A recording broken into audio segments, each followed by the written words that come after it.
Okay, yeah, my name is Jim Jansen. I'm the chairman of the Linden Companies. I've been with Linden for all my life, but actually working full-time for 54 years. I came to Alaska with Linden in 1967 as a truck driver at the Kennecott mine. We were mining the tailings and hauling them off the mountain. A little bit of background on Linden. Linden's an old company that was established in the town of Linden, Washington, on the Canadian border. And the company was started by a guy named Ed Austin with horses that operated between the town of Linden and Bellingham. And my father got involved in the business as a truck driver in the 40s. And he and three of the drivers bought the company after the owner died in the late 40s, and began operating the Dalton Highway from Seattle to Alaska in 1954. And we still operate the Dalton Highway. But the company at that time was called Linden Transfer, became Linden Transport. And when I got out of the service in 1970, I moved to Anchorage, later Juneau, and finally Fairbanks in 1974. And lived in Fairbanks and participated in the truck transportation all through the pipeline construction era. Linden, backing up a little bit, Linden was involved with the I guess you'd call it exploration route to the North Slope with trucks in 1969, where the group of truckers, at that time it was Weaver, Muckluck, Calrank Trucking, Linden, a few others, all put in one truck and one driver or more and ran a convoy all the way to Prudhoe Bay, up over Anaktuvuk Pass, that route. And it was kind of designed as a way to learn and figure out if we could do overland without a road and eventually with a road. I lived in Fairbanks. When I got there in 1974, we had one line driver. A year later, we were up to about 300 drivers operating pre-construction of the road, and certainly after. It was kind of a wild and woolly experience. That was a kind of a recessionary period in the lower 48, and so our drivers, almost all of them, came from there, came up kind of as nomads. Some of them extremely good. Some of them are still with us. We have two drivers that started with us in '75 that are still operating the Dalton for us today. But most of them were people that left home to make their fortune. We called them gold seekers. They lived in their truck. They were outlaws, if there ever was such a thing. Owner-operators, independent contractors. That's how we got the work done. But it was a lot of accidents, a lot of problems, a lot of booze. Totally different world than we live in today. I would say most of the good ones stayed, and some of them are still with us. I named two of them, Fred Austin and John Shank, are still with us today, still driving. Austin is 89 and still runs the road. But those were people that just decided that Alaska was a great place to live and work and stayed. Most of them just came up to make the big dollars, and when the big dollars were gone, they went south. And actually built a small terminal in 1970, finished it in 1975, but before that we operated out of a little Quonset hut. We had three people in an office and one line driver and two local drivers, and that was our whole business. And then it expanded from that into this major operation, totally out of control. We were out of everything. We had even things as simple as a telephone. We had a teletype, but had these old black phones with a round dial, and you couldn't get an outside line. We actually hired help to come in to do nothing but dial until they got a line, and then holler, we got a line, and that's how our communication was. But Fairbanks, when there was just almost no restaurants, no support. It was, one time I remember we had 27 people living and camping out in my house, and my wife doing the cooking, just because that's the only way you could get people, mechanics, and they'd come up and didn't have a place to live, and so we ran that type of an operation. If you compare it to today, where we have a wage structure that's not that different from the lower 48, at that time you could make double or triple the wages of the lower 48 by operating in Alaska. The unique thing about that time, really two things different than today. One is the transportation industry was regulated. Who could operate, pricing, schedules, everything else was controlled by the Interstate Commerce Commission and the state commissions. So it was highly regulated and terribly inefficient. And then at that time, the Teamsters Union totally controlled transportation in Alaska. They controlled it by controlling the ports. Anything that moved on ships to Alaska had to be handled by union truck drivers. And then they took that and developed a project labor agreement for the pipeline project, and you had to be union in order to do anything.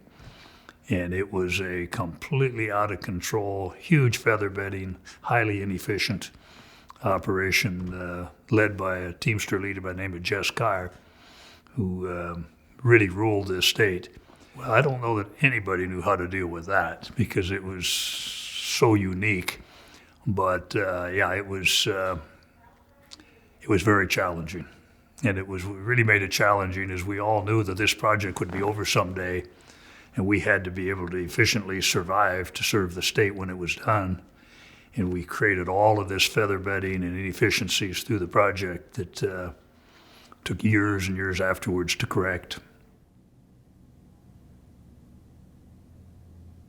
Well, the safety issues probably is the big thing. Alcohol in those days was a major factor in our industry, and there was way too much of it. You don't even think about it today. It's a kind of a non-issue because it's so understood you don't have alcohol, but we had that problem on the road, lots of accidents. I think probably I mentioned the union, the domination by Jess Carr, but it's kind of an interesting phenomenon during that period of time. The project labor agreement on the pipeline had a no strike provision. It was all part of the project labor agreement. But what Carr did was instead of strikes, he would have safety meetings. So he could shut down the entire project with a safety meeting.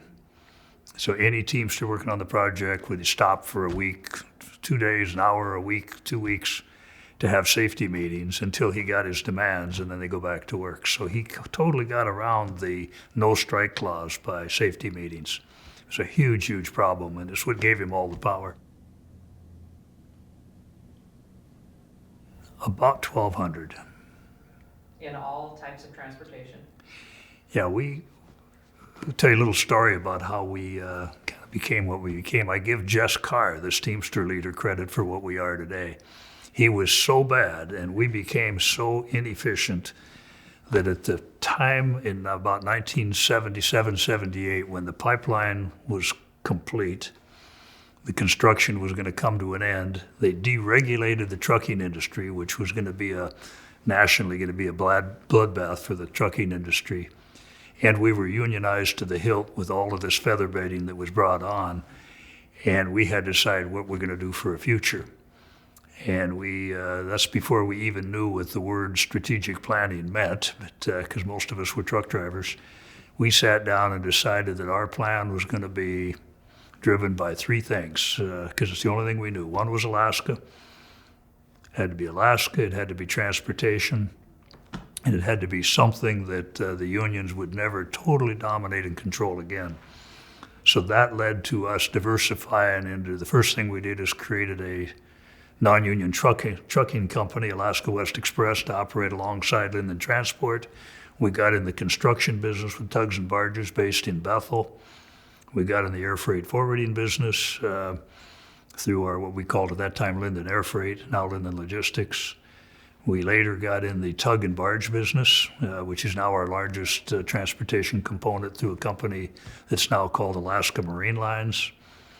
And then the last major change or new addition was to get in the air cargo business when we bought 2 Hercules aircraft out of Africa and became an airline called Linden Air Cargo.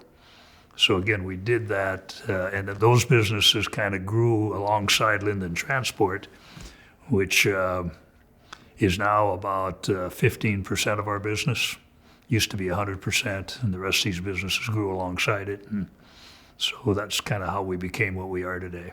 If I remember correctly, there was 14 trucking companies involved in the transportation to the North Slope. All of them except Linden in their current form went out of business. Some of them went broke, some of them just quit. Some of them changed the name and kind of moved on into other things. But if there was a lesson learned during that period of time is these projects are not always good for long-term operations. You can get totally out of control, totally built into the process of the project, and that's the end of you when the project is over. Well, I had I'd call it the privilege of working with probably every component of the oil industry in the state. Not just Prudhoe Bay, a lot of Prudhoe Bay, but for example, worked with Amoco on Sandpiper Island. We were involved with demolition of the island when they took it down. Conoco, before it became ConocoPhillips, was a customer that we haul freight for.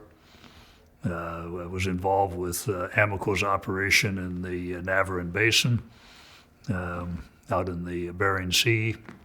Went out with helicopters. We provide some vessel support for that. We got to Valdez within hours of the time they awarded Vico the contract. And I was standing in the doorway with a bunch of people with this, I can't remember his name, but it was a guy from Louisiana with Exxon. And I said, "What do you need?" And he says, "I need a derrick barge." And I says, "What's a derrick barge?" And he says, "Well, we need a camp on it, we need a crane on it, we need a machine shop on it, we need a helicopter pad on it." He named a bunch of other things. And I says, "We can have one here in 4 days." And he said, "If you can have one here in 4 days, you got a contract." And Dave and I sat down and drafted a handwritten contract. He signed it. 4 days later, we took one of our tugs and one of our barges, and we hauled camps in from Prudhoe Bay that we had. We built a helicopter pad out of old flatbed trailers. We made a machine shop out of containers. We put it all together in Valdez and sailed in 4 days, and that was just kind of the start. But that's the way they did things. Yeah, we were the garbage collectors on that project and participated in a major way. Right. And Exxon doesn't get the credit that they should. They really were a responsible corporate citizen the way they stood up and did everything above and beyond what anybody could ask somebody to do when they have a problem. And a lot of us participated in that. Yeah, spill response barges were involved in that operation. We were, as garbage collectors, we took containers out of the Yukon Territory on a project that we were a successor to.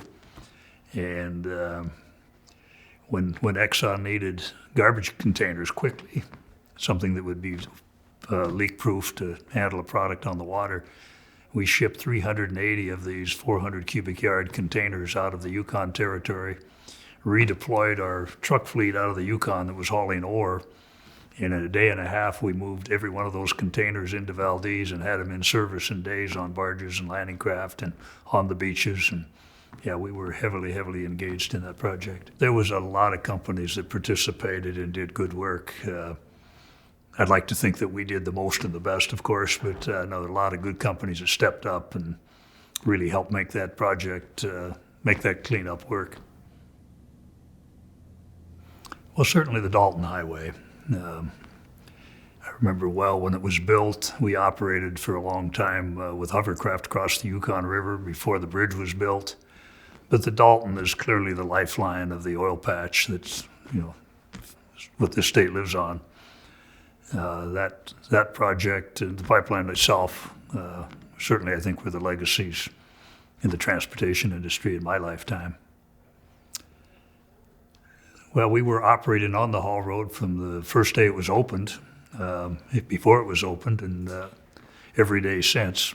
We probably our two operating companies on the Dalton are Linden Transport and Alaska West Express. And my guess is that we, between the two companies, have moved more freight over the Dalton than any carrier in the state. So again, it's the lifeblood of this state. It's a road that has been, in my view, abused politically. You would like to think that a road that supports the industry, that supports financially the entire state would get more attention than it does, but getting funds for maintenance, for reconstruction, and all the improvements that are needed for this critically important road. We had the challenges in the beginning. We've had the challenge for 50 years since. We have the challenges today of taking care of that road.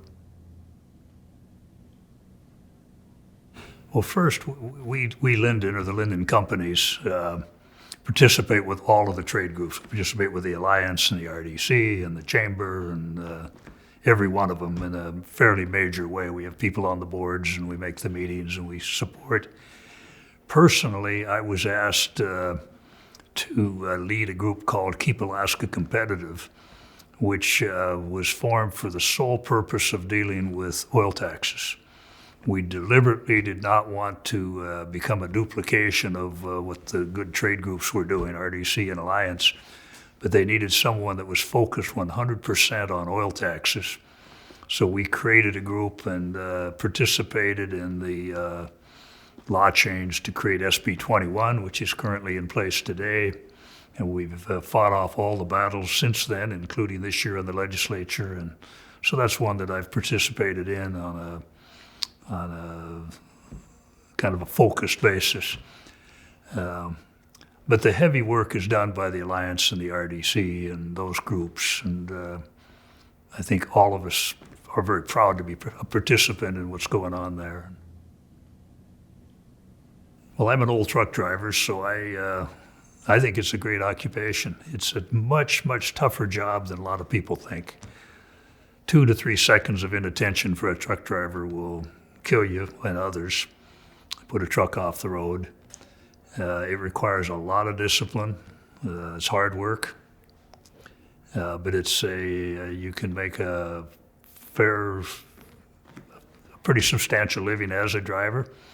If you don't mind spending some time away from home, and you got the freedom of being on the road, although we've taken away a lot of those freedoms with technology today. But I would encourage young people to think about the trades as an alternative to a college education.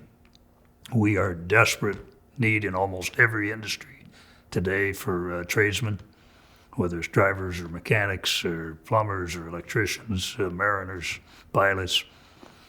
And there's great opportunity in those fields for people that are willing to work hard.